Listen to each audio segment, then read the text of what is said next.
Assalamu alaikum dear viewers. Hope you are well. My today's talk is about US Secretary of State Antony Blinken and Russian Foreign Minister Sergei Lavrov's meeting in Stockholm, Sweden, and Russia calls for agreements preventing NATO's eastward expansion.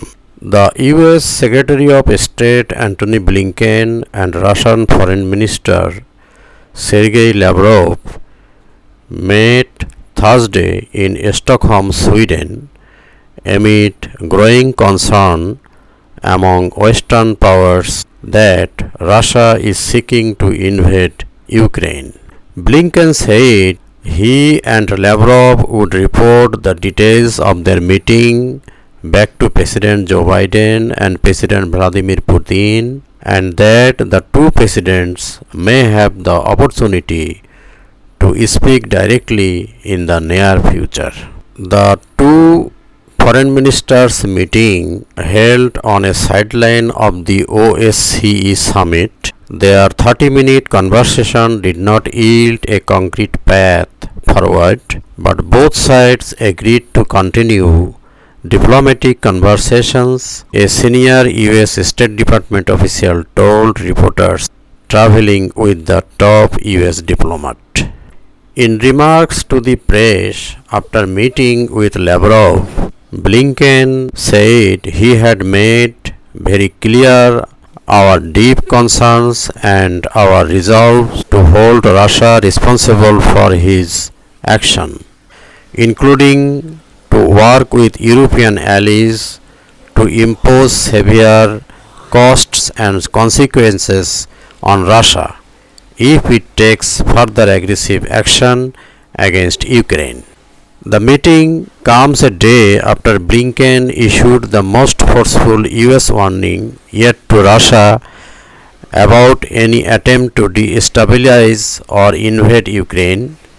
Blinken had warned that there will be severe consequences for any Russian military action in Ukraine and that the US would respond resolutely, including with a range of high-impact economic measures that we have refrained from using in the past. In the meeting, Blinken addressed Russia's aggression toward Ukraine, including its military movements near Ukraine's borders, and reiterated the United States' call for Russia to pull back its forces and return to a peacetime posture and to adhere to the 2015 Minsk Agreement, an effort to end the conflict in eastern Ukraine and a ceasefire in the Donbas region. The Minsk Protocol was written by Ukraine, Russia, and the OSCE, with France and Germany mediating. On Thursday, Blinken said he told Lavrov that the US was ready to get involved and had already offered to do so with Ukraine's top diplomat.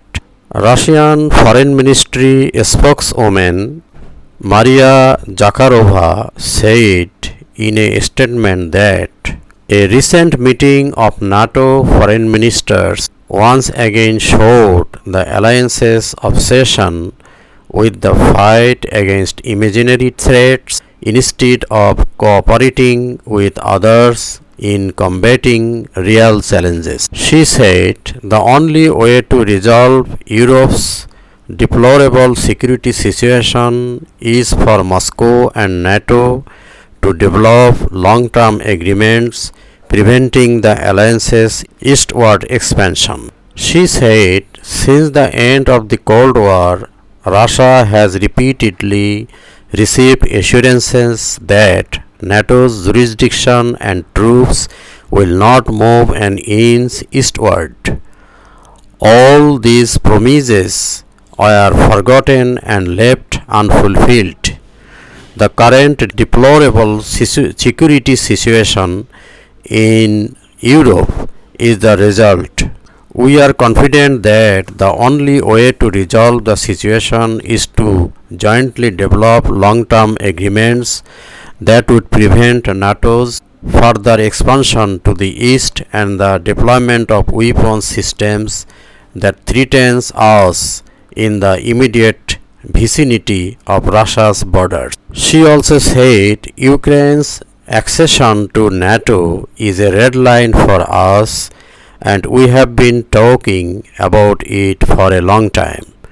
The ongoing policy aimed at dragging Kiev into the alliance's orbit and NATO's actual move to use Ukraine's military infrastructure and attempts to turn Ukraine into a foothold in a standoff with Russia may lead to serious negative consequences and exacerbate the military and political situation in Europe, she concluded.